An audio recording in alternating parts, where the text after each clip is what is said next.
My name is Asha Brick Nantege Bamtaze, working with the Appropriate Technology Center for Water and Sanitation as the Senior Training and Development Officer.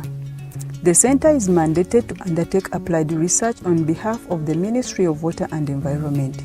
Research is meant to bridge the technological gap and catalyze access to safe water and sanitation. One of the projects we are working on is focused on the plight of the vulnerable people accessing water and sanitation and is funded by WaterAid. In our work, we have witnessed unspeakable cases that call for alternative appropriate solutions. Government, NGOs and private sector have made several efforts to ensure that everyone has access to safe water and sanitation. However, the target is not yet met.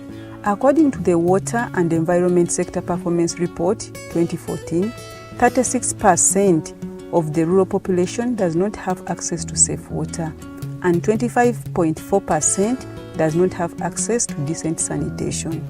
Most of the unserved are people with disabilities. There are different forms of disability, which include the crippled, elderly, autism, mental retardation, Down syndrome, and cerebral palsy. There are also cases of people having multiple disability. These people have limited physical abilities that compounds the challenge of access and therefore need special support in the form of mobility aids and inclusive facilities. Through district local government, organizations for the disabled, such as the National Union of Persons with Disability, have provided inclusive toilet facilities to cater for persons with disabilities in schools. NGOs such as WaterAid, in partnership with Church of Uganda Teso Diocese Planning and Development Office and Wela Development Association, World Vision and Plan Uganda, have supplemented government effort by providing services in specific areas. However, situation analysis by ATC indicates that a lot still has to be done. This triggers my mind to go to the ground and adventure into the dilemma. On this journey, I invite you to come with me as we visit some of the vulnerable unserved persons that draw us into the picture.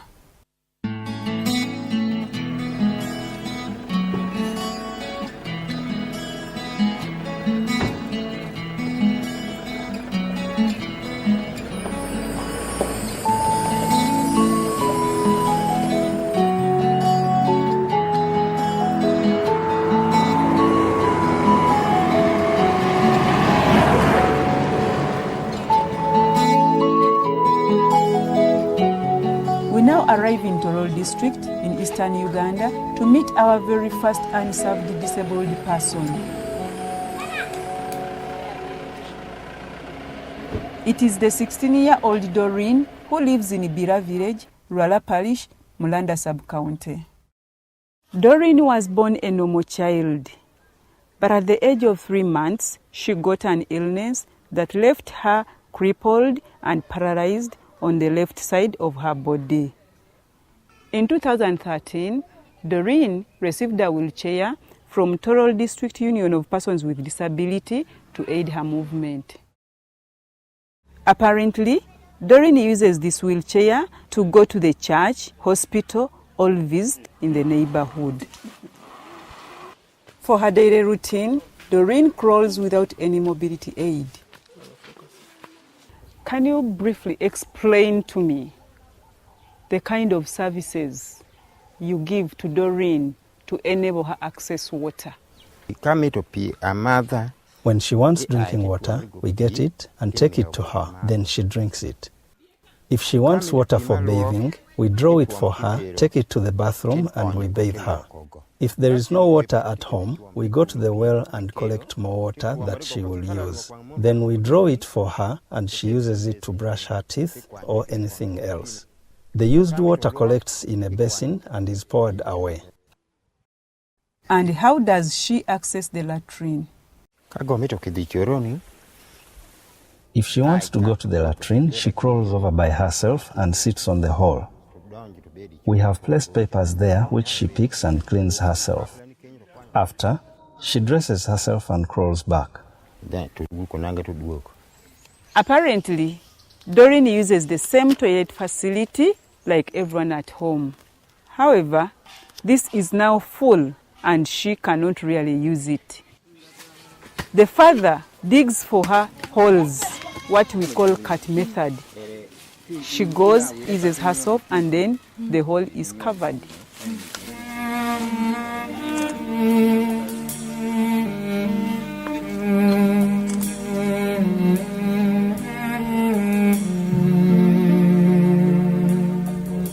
And I'm told Doreen is about 19 years. How does she manage her menstruation periods? When her menstruation period comes, Doreen informs her mother, who then buys the sanitary pads. Doreen uses the sanitary pads with the help of her mother. We've seen Doreen and many other people outside there are as vulnerable as her or even worse. Do you think there is anything we can do as a government, as stakeholders, to help such people access water, hygiene and sanitation with minimum support?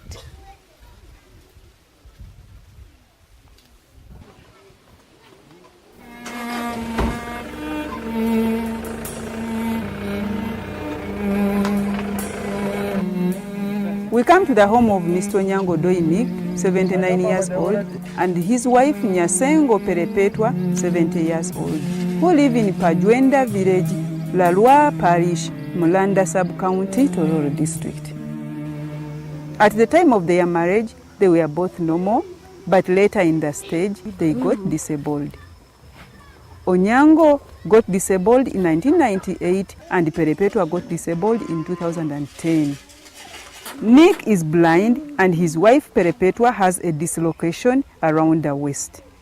Before this calamity came to me, I was working with the Tororo Industrial Chemicals and Fertilizers within the laboratory where the fumes of acids,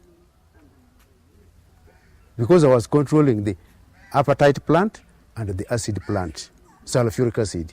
So I think those fumes entered unknowingly. The couple has made some modifications around the home to aid their mobility. In addition, they have personal mobility aids. Onyango has a white cane and his wife Perepetwa has support clutches. I asked Nick to explain to me how he manages to access the latrine under his current situation. I have my permanent landmark here. I have to knock it up to the place. When I reached it there, of course, I must use a covered pit latrine. The reason is, you might push the leg and you miss. But when it is covered there, it gives you a good stand. How you can just squat down and you are sure of dropping the feces down. I established where the middle is, I squatted down. From the case of Perepetwa and Nick, I've learned that disability can strike you anytime. In 2010, she was living a normal life, and then she fell and started the journey of disability to date. Learning from this case, what can we do different to address gaps and cater for the eventualities in service delivery relating to water and sanitation?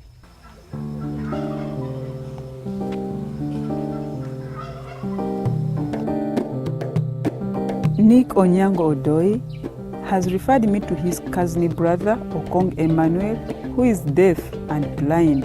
I'm on my way to find him.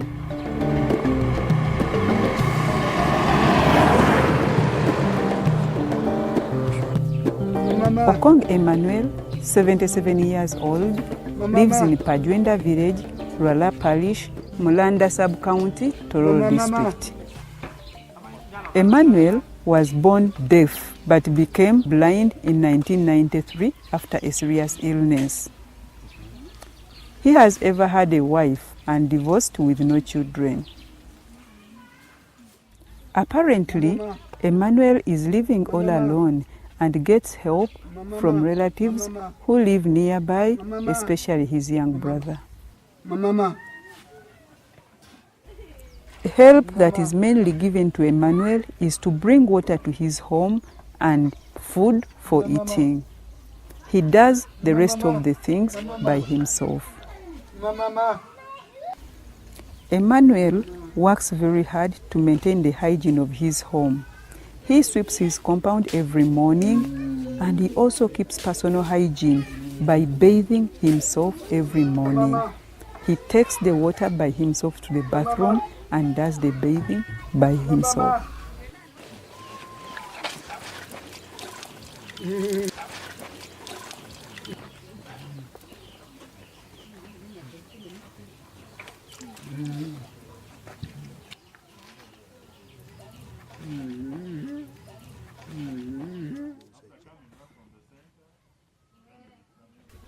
From Emmanuel's experience, I have learned that he's really leading a very difficult life. He's living all by himself, but he is a very clean man.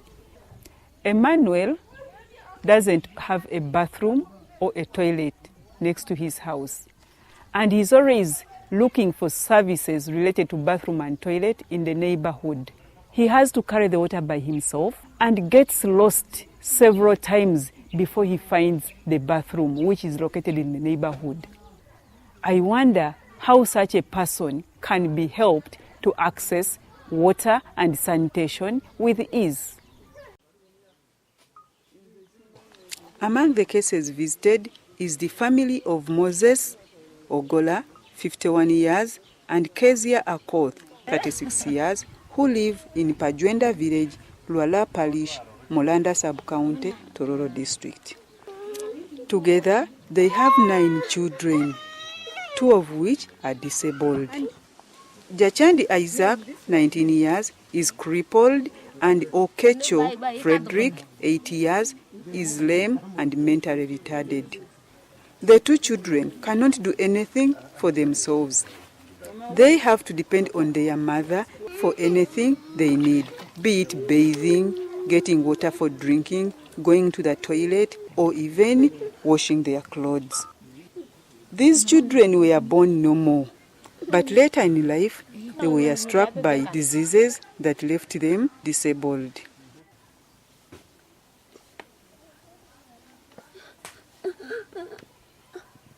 I bring you to Agora Primary School, Chidera Parish, Lubongi Sub-County, Tororo District, to meet Zakaria Owol, a blind and physically impaired man. He is 20 years old. Zakaria welcomes me with a song. Although I don't understand any word in the song, I'm sure it's a very good song, which he's singing with passion, and I'm enjoying it as well. Yongate musalaba keri yowewetu yongate musalaba keri yongate nikere tupakisi Yesu yongate musalaba keri. After the song, I asked Zakaria to take me to the toilet where he goes. He is very confident that he can do it without the white cane. So he leads me and I follow.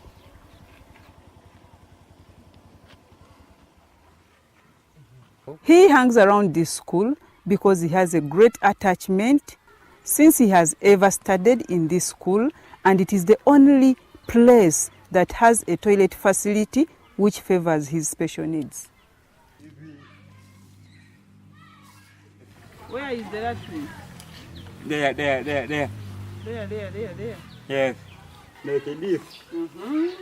What I've learned from Zakaria's experience is that when we put up inclusive facilities in institutions, you never know where a person comes from. They are there to help people in the institution for that matter. So he dares all the way, going through a lot of hassles, finding his way to the toilet, and he really gets there. The interesting part of it is that even when he gets lost, the pupils at school are always there to help him out, find his direction. And actually, he hangs around the school most of the time. When he's tired being around the school, he finds his way back home. And anytime he falls down, he gets a pupil to come to his rescue and help him move again. The carrier really has passion to do housework at home. He fills with a 5-liter jerry can. He can help his mother fetch water and do any other chores, maybe cleaning plates. And even he believes he can bathe himself, even if the mother says she does so. I wish you got him going to the borehole to fetch water. He goes by himself. I don't know how he has mastered the route to the borehole. But unfortunately, the school borehole got broken down. It is no longer working, whereas I could come and access water. There are times when Zachariah and people in a similar situation are left home alone without any person to help.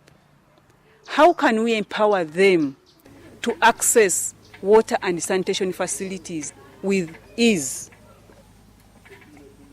Bye-bye.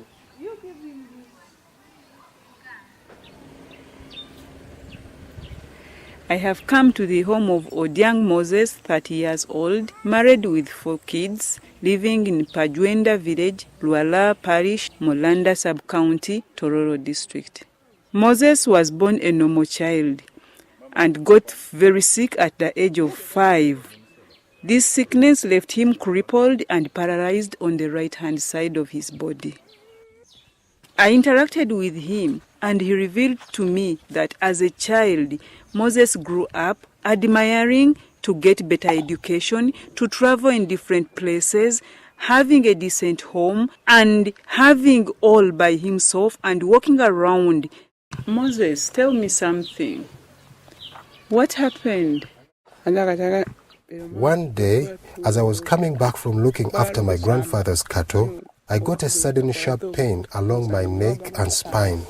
Then I was rushed to the hospital, but the situation worsened. Later, I was told that an evil spirit had been sent to kill me.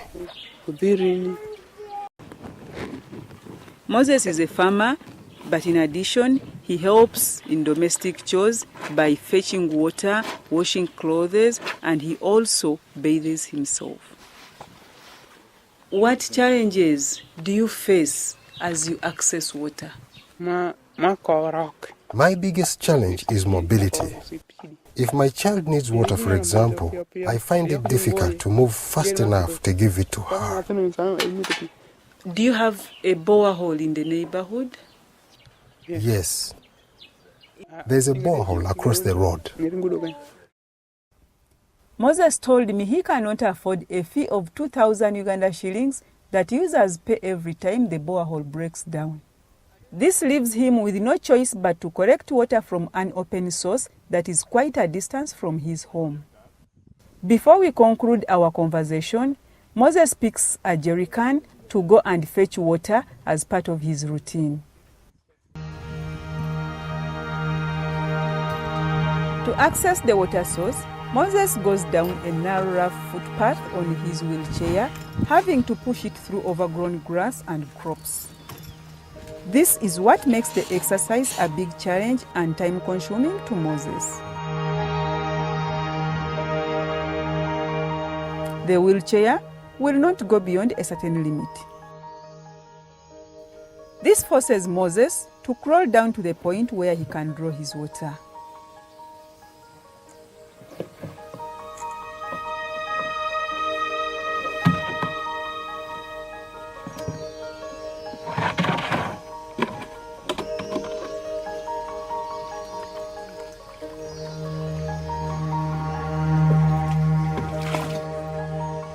After waiting for over 30 minutes without seeing him, I decided to go after him to establish what exactly is taking him too long.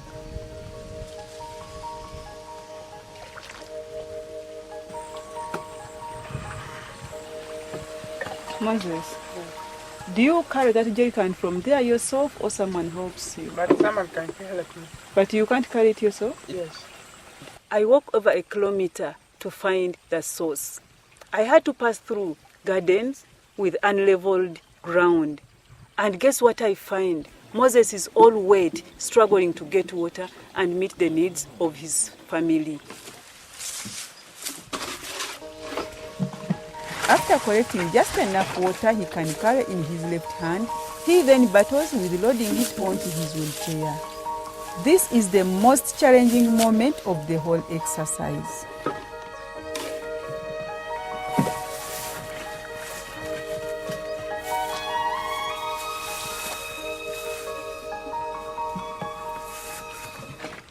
When I see him going through much struggle, I get tempted to help him out, but little can I do, because my mission here is to see and put on record how people like Moses access water and sanitation.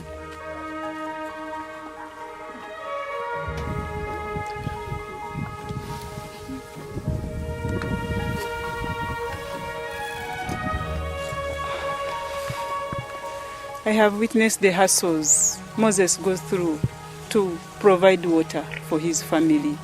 It is not something simple. And hadn't he gotten someone to rescue him, it would be a nightmare.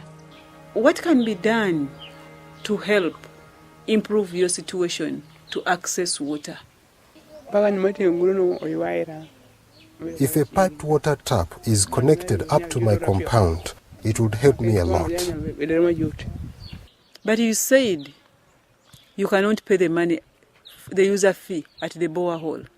How can you assure me that you can pay the money for a tap stand?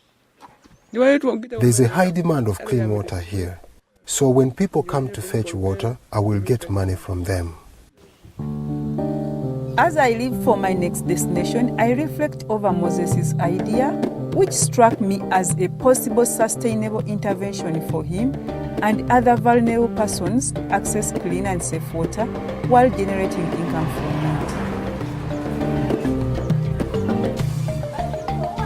I have come to visit Bishop West Primary and Vocational School, located in Upper Kauga Village, Kauga Parish, Mukono Central Division, Mukono District. Bishop West is one of the few schools in the country that provide rehabilitation services for children with disability. We have those with mental retardation, but on the other hand, they have got Down syndrome, those with cerebral palsy, but also mentally challenged. Then we have those with the communication difficulties. My intention to visit the school is to find out rehabilitation services offered to children with disability in relation to accessing water and sanitation. I found children of the activity class having a lesson on personal hygiene. We rehabilitate them on how to use water, how much water is used while brushing, on how to use the water to clean the mouth after brushing.